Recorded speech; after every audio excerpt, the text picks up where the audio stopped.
Cet épisode commence avec Saïm, qui va voir Duru, et lui dit qu'Ipek lui a dit que Ferda rentre souvent tard le soir, et dit qu'elle cache quelque chose. Il dit que Mervé l'a peut-être découvert, et Duru ne sait quoi penser. Pendant ce temps, Mervé arrive à la maison avec Perihan, et celle-ci ne veut pas entrer, en se demandant comment elle va faire face à Duru et à Saïm. Perihan lui dit qu'elle n'a pas à avoir honte, et dit que rien de tout cela n'est de sa faute. Elle lui demande ce qu'elles vont dire à Duru, et Perihan lui dit qu'elle s'est disputée avec sa mère, parce qu'elle la suspecte d'avoir donné les informations aux journalistes, et elle l'a appelée, et elle est venue la chercher. Elle dit ensuite à Aras de rentrer avec la voiture, et de revenir le matin, pour accompagner Mervé, pour qu'elle puisse prendre ses choses à la maison. Une fois à l'intérieur, Duru demande à Perihan où elle était, et dit qu'ils étaient inquiets. Perihan leur dit que Mervé va désormais vivre avec eux, et dit qu'elle est contente que ses 4 petits-enfants vivent sur le même toit. Duru et Saïm sont perdus, et ne savent quoi dire. De son côté, Ferda est de retour au chalet, et est en train de discuter avec Fikret. Elle dit que cette femme ne peut pas lui prendre sa fille, et Fikret lui demande de se calmer, et dit qu'il ne savait même pas que c'était possible. Elle lui dit qu'il n'a toujours rien dit, et Fikret dit qu'il l'aime beaucoup, et elle le sait, mais sa femme vient à peine de mourir, et ne sait pas ce qu'il va dire aux enfants. Ferda lui demande s'il a peur que ses enfants perdent la confiance en lui, et pense que leur père salit la mémoire de leur mère, et lui demande ce qu'elle va faire pour sa fille. Elle dit ensuite que sa fille est brisée, et en colère, et lui demande pourquoi elle doit être la seule à porter le fardeau de ce scandale. Fikret dit qu'il a besoin de temps, et Ferda lui dit qu'elle n'a pas de temps à l'accorder, et dit qu'elle va tous les tuer, si elle venait à perdre sa fille. Fikret lui dit qu'il peut devenir quelqu'un de dangereux, s'il venait à perdre ses enfants. Ferda lui dit qu'elle s'en fout, et dit qu'il ne peut pas l'effrayer, et s'en va.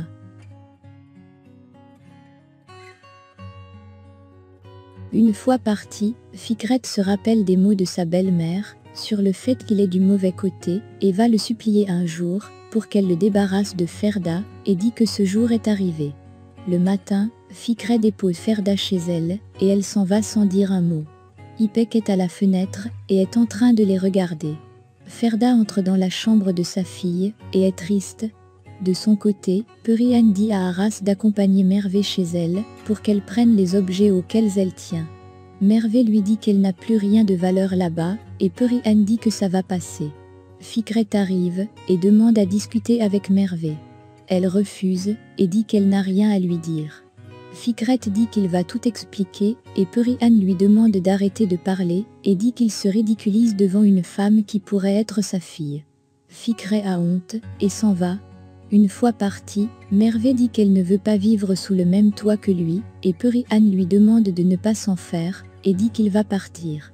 Perihan demande ensuite à Aras d'ouvrir la portière à Mervé, et celui-ci est surpris, lorsqu'il la voit le laisser faire, et prend place en arrière, comme la patronne. Perihan retrouve Fikret au salon, et lui demande de laver ses mains, avant de toucher aux enfants, car elle ne sait pas trop ce qu'il a ramené de la rue. Fikret lui dit que la situation l'amuse, et elle dit que c'est son karma, pour ce qu'il a fait à Berna, car cette dernière a souffert à cause de lui, et s'en va.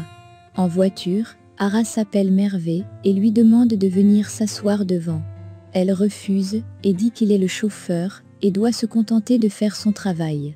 Aras insiste, et elle dit que c'est la première fois, qu'elle n'aime pas l'écouter prononcer son nom, et dit qu'il serait mieux, pour lui de continuer avec Duru.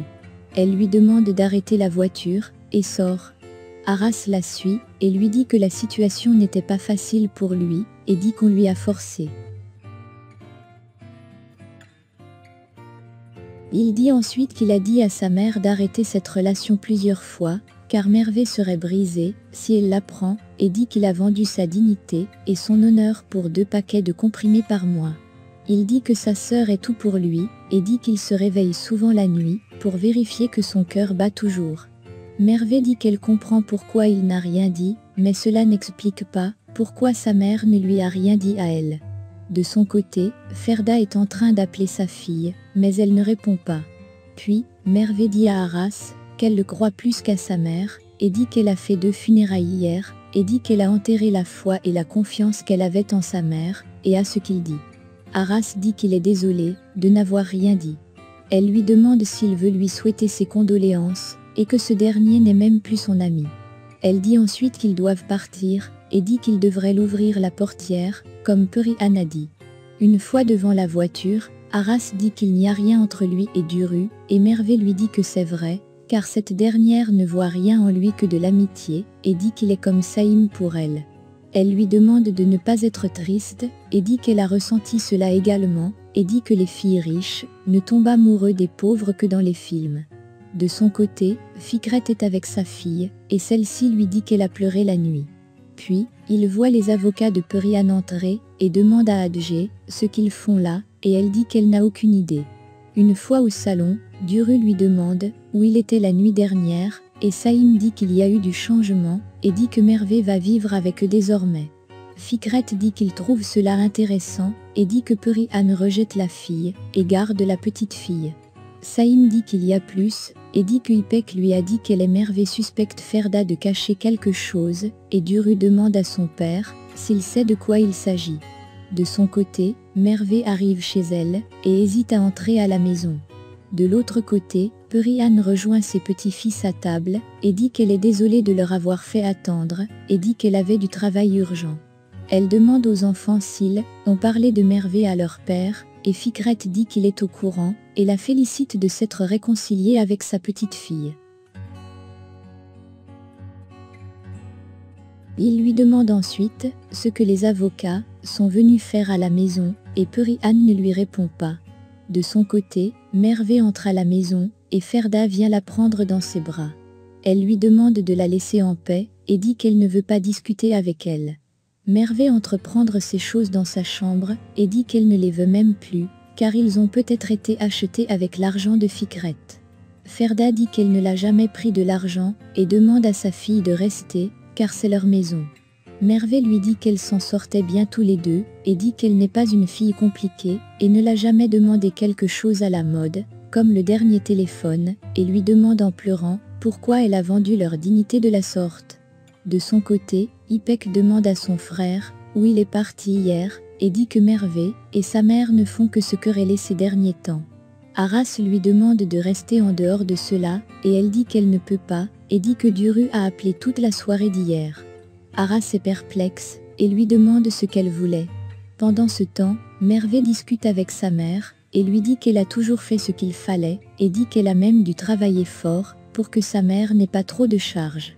Ferda lui dit qu'elle le sait, et Mervé lui dit que ce qui lui fait le plus mal est le fait qu'elle a réussi à tuer son héros, et dit qu'elle est une meurtrière, et qu'elle a tué sa mère. Ferda lui demande de ne pas dire cela, et l'amène au salon. Elle dit à sa fille qu'elle est tombée amoureuse de Fikret, et Mervé lui dit de fermer sa bouche. Ferda dit qu'elle a été beaucoup de choses ces derniers temps, et dit qu'elle a été une mère, une coiffeuse, une tante, mais jamais un amour, et dit que c'est la première fois que cela lui arrive en 16 ans, et n'a pas pu mettre fin à cette relation, à chaque fois qu'elle le voulait. Mervé lui dit qu'elle a l'air de bien s'y connaître en amour, et lui demande pourquoi elle l'a interdit de voir Arras. Ferda lui demande si elle veut Arras, et Mervé lui répond qu'elle ne veut rien venant d'eux, et s'en va faire ses affaires, pour partir. Ferda la ferme dans la maison, et s'en va discuter avec Arras. Mervé demande à Ipek de l'ouvrir la porte, et Ipek lui demande ce qui se passe. De son côté, Ferda dit à Arras qu'il est ingrat, et lui demande ce que Perihan lui a promis en échange, et lui demande si elle a dit qu'elle va payer pour l'opération de sa sœur. Il dit qu'il lui a dit plusieurs fois ne pas faire cela, que ça va briser Mervé, mais elle n'a pas compris. Alors, Ferda le menace avec la vidéo de lui qui jette Berna dans l'eau, et lui dit qu'elle verra comment sa mère va l'aider, si elle venait à voir cela. Arras lui dit qu'ils seront finis tous les deux, si cette vidéo sortait, et Ferda dit qu'elle le sait, et dit qu'elle est déjà sur le point de tout perdre, et lui demande ce qu'il est prêt à mettre dans la balance, et lui parle du cœur malade de sa sœur. Ferda lui dit que Mervé l'aime beaucoup, et dit qu'il se doit, à présent d'être près d'elle, et de l'aimer en retour, car elle a blessé sa fille. Arras lui demande de quoi elle parle, et Ferda lui demande de venir avec elle. Une fois partie, Ipek monte à l'étage, et ouvre la porte à Mervé. Elle lui demande ce qui se passe, Mervé lui dit que tout va bien, et dit que sa mère est amoureuse de Fikret, Aras de Duru, et est triste parce que cela n'est pas réciproque. Elle dit qu'il la considère comme sa sœur, et dit qu'elle doit partir. Ipek lui demande de ne pas faire cela, et elle s'en va. À l'entreprise, Ferda demande à Aras de venir avec elle, et lui dit qu'elle l'a encore sauvé la vie, car Fikret voulait le détruire, pour traîtrise, et dit qu'il doit venir, pour définir ses priorités. À l'intérieur, Fikret est en train de discuter avec sa secrétaire, et lui demande de contacter leur avocat. Elle dit qu'elle n'arrive pas, et dit que les deux ont les téléphones coupés. Il lui demande de continuer à essayer, et s'en va dans son bureau. Ferda entre, et lui dit qu'Aras est désolé pour ce qu'il a fait, et dit que c'est sa mère, qui lui a forcé la main. Fikret demande à Aras de sortir, il dit qu'il part, mais pas derrière la porte, et dit qu'il ne va pas se laisser entraîner par ce qu'ils sont en train de faire. Ferda est surprise, et lui demande s'il est sûr. Il dit qu'elle peut tout balancer, et on verra bien. Ferda lui dit que le meilleur gagne, et il s'en va. Une fois parti, Fikret lui demande de quoi Aras parlait, et elle dit qu'il parlait de leur relation, et lui demande de ne pas s'en faire, car elle va s'en charger. Une fois dehors, Aras repense à sa conversation avec Ferda, et veut retourner au bureau de Fikret. Il renonce, et se met à crier. Il va voir Perihan, lui dit que Mervé est à la maison, et veut discuter avec elle. De son côté, Ferda arrive à la maison, et demande à Ipek où se trouve sa fille. Ipek dit qu'elle ne sait pas, et dit que cette dernière l'a tout raconté, sur sa relation avec Fikret. Elle demande à Ferda comment elle a pu faire cela, et Ferda lui dit que son frère, et elles sont des ingrats, et dit que s'il respire c'est à cause d'elle. Ipek lui dit qu'elle donne d'une main, et prend de l'autre, et Ferda l'attrape par les cheveux. Ipek lui demande ce qu'elle veut faire, et dit qu'elle n'a qu'à la frapper, et dit qu'elle n'aurait pas dû faire cela à sa fille, et demande si elle sait ce que Mervé ressent à l'intérieur actuellement. Elle se met à respirer fortement, et s'écroule. Ferda lui demande si elle va bien, mais celle-ci ne répond pas. De son côté, Aras discute avec Perihan, et lui dit qu'il n'a personne à part sa sœur, et Perihan lui demande de ne pas s'en faire, et dit qu'elle va s'occuper de son traitement. Il la remercie, et dit qu'il lui sera redevable le reste de ses jours. Perihan lui propose de travailler pour elle, et lui dit de rentrer à la maison, pour réfléchir. Une fois sortie, elle appelle quelqu'un au téléphone, et lui dit que c'est le moment, et aimerait savoir où se trouve Mervé.